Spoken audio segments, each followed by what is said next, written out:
Birleşken Devletler Teşkilatı Kişilik Hukuk Ali Komissari Michel Bachelet Xitoyning Sharqiy Turkistondagi bir qator ig'ir kishilik huquq dafsandichiligidan andisha qilayotganligini aytdi. Bachelet Birleşken Devletler Teşkilatı Cenva ishxonasida axborot e'lon qilish yig'ini o'tkazib, 2021 yillik xizmatlari haqida to'xtaldi. Dunyoning har qaysi joylaridagi kishilik huquq dafsandichiligi to'g'risida savollarga javob bergan Bachelet yana Xitoyning Sharqiy Turkistondagi kishilik huquq dafsandichiligi haqida to'xtaldi. Bachelet mundaq dedi: "Albatta, biz Sharqiy Turkistonda yuz berayotgan bir qator ig'ir kishilik huquq dafsandichiligi to'g'risidagi dokladlarga davomli ko'ngil bilamiz.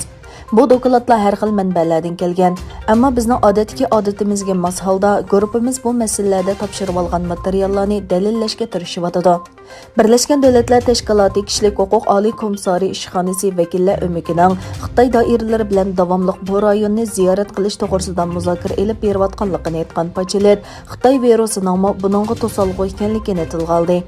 Birleşken Devletler Teşkilatı vakillar o'mikining 2021 yili 1-faslda Uyg'ur avtonom rayonini ziyorat qiladiganligini bayon qilgan Bachelet, vakillar o'mikining Xitoy doiralari bilan ko'rishib, bu rayonni ziyorat qilish uchun tayyorlik qiladiganligini aytdi.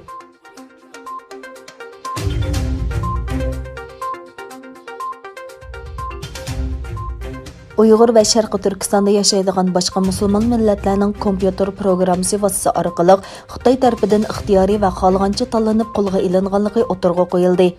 Eng yangi dokladda bu kompyuter programmasining Sharqiy Turkistonning ko'cha-ko'ylariga o'rnatilgan bexatarlik kamerasiga ulangan sun'iy idrok usuli bilan mashg'ulot qilinganligi va gumonliq harakat qilganlarning mushu usulda bayqalganligi bayon qilingan. Amerikaga joylashgan kishilik huquqni kuzatish tashkiloti Sharqiy Turkistondagi 2000 dan ortiq kishining Qirg'iziston chegarasidagi Oqsu viloyatida kompyuter programmasi orqali qo'lga ilinganligini va bu sonliq ma'lumotlarning Xitoy soqchilarining dokladini oshkorlash natijasida qo'lga keltirganligini e'lon qildi. Kishilik huquqni kuzatish tashkiloti bu dokladning 2016 yildan 2018 yilgacha bo'lgan mezgilga oid uchurlar bilan ta'minlanganligini, ilgari ismini oshkorlamagan manbadan Unsin xotirasi ilinganligini e'lon qildi.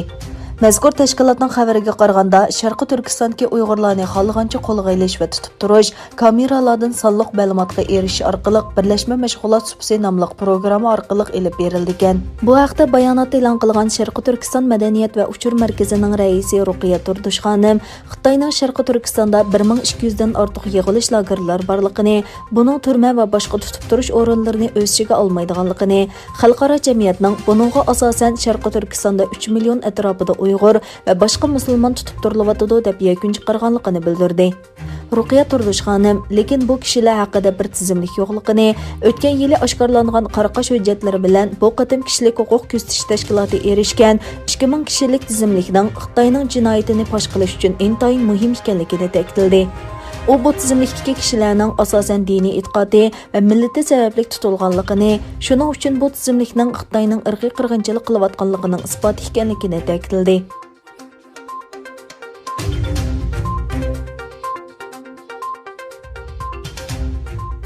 Xitoy Avstraliyadan import qilingan bir qism mahsulotlarni cheklagandan keyin Avstraliya bu qatam Xitoyga qattiq inkos qaytardi. Avstraliya savdo ministri Birmingham Xitoyni erkin savdo kelishimiga xiloflik qilish bilan aybladi. Xitoyning yaqinqi mezgillarda Avstraliyadan oshliq, go'sht, uzum arqi va yog'och qatorliqlarni o'z ichiga olgan mahsulotlarga bo'lgan cheklamasi Canberra noroziligini qo'zg'adi. Avstraliya savdo ministri Simon Birmingham 9 dekabr Avstraliya Federatsiya parlamentining kengash palatasiga mundaq dedi: Xitoy Avstraliyaning eksportiga qarshi bir qator buzg'unchilik va cheklash tadbirlarini yo'lga qo'yish orqali Xitoy Avstraliya erkin savdo kelishimiga xiloflik qilganligini va Dunyo savdo tashkilotining bir a'zosi bo'lish sifati bilan mas'uliyatini ado qilmaganligini aytdi.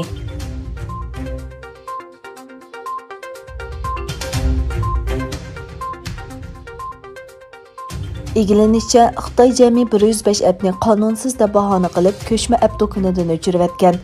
Xitoy tor boshlig'i idorasi e'lon qilgan bayonotda dunyoga dangliq sayohat supervisorni o'z ichiga olgan 105 yumshoq detalni ko'chma qo'llanishchan programmalar do'konidan chiqarib etganligi, buning mavhum muhitni tozalash doirasida ilib berilganligi o'tirg'a qo'yilgan. Xitoyda cheklangan qo'llanishchan programmalar ichida Google, Spotify, Facebook, Skype, WhatsApp, YouTube, Telegram, Blogger, Netflix qatorliq applar bor ekan.